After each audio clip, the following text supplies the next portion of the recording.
pag itatap mo lang yung passport mo, makakapasok ka na agad. At syempre, dinala ko na yung passport ko. Kasama natin dito si Don ng immigration.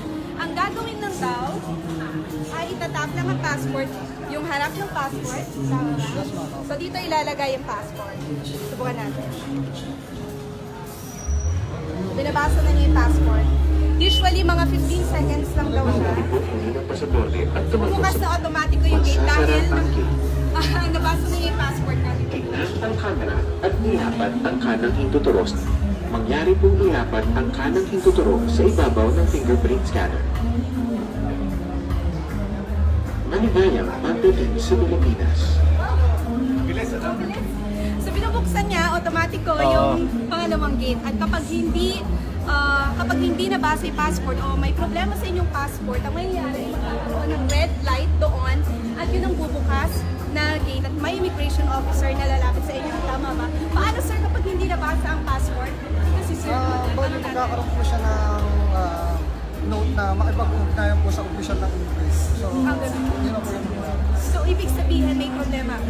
yes po ma'am. Yung problema po, maaaring hindi po nabasa ng tama o maaaring hindi po na proseso ng maayos yung pag-scan ng kanyang passport. Yun lang po.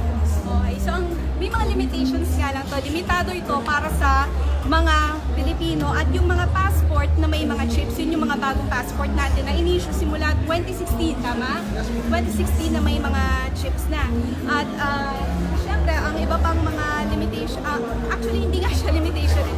Mas na-cut yung pagpasok mo dun sa mga immigration booth tulad dito. Itong immigration booth na nakikita niyo dito, pagdating niyo mismo dun sa booth, international standard, 45 seconds, pinoproseso yan ng immigration officer. Pero dito, pagka first registration mo pa lang, 12 to 15 seconds. At kapag naka-register ka na sa mga ganito, ay pwedeng abutin ka ng 10 seconds lang. So pagka-tap mo, facial recognition, nagdadaan ka na. Ang kahalintulad nitong teknolohiya na to ay nasa Taiwan. Nasa Taiwan, pero sabi nila, mas maganda raw itong sa atin. So, ang budget niyan ay nasa mahigit 300 million pesos at ang itatayo dito sa NAIA pa lang, 21 units dito i-gate. So, kung mapapadaan po kayo dito sa NAIA Terminal 3 sa arrival area, ay madadaanan nyo na po ito. Tandaan, dapat ang passport, yun na yung na-issue. 2016 yun na yung mga chips, at dapat syempre Pilipino. Yun lamang po at ingat po kayo sa biyahe.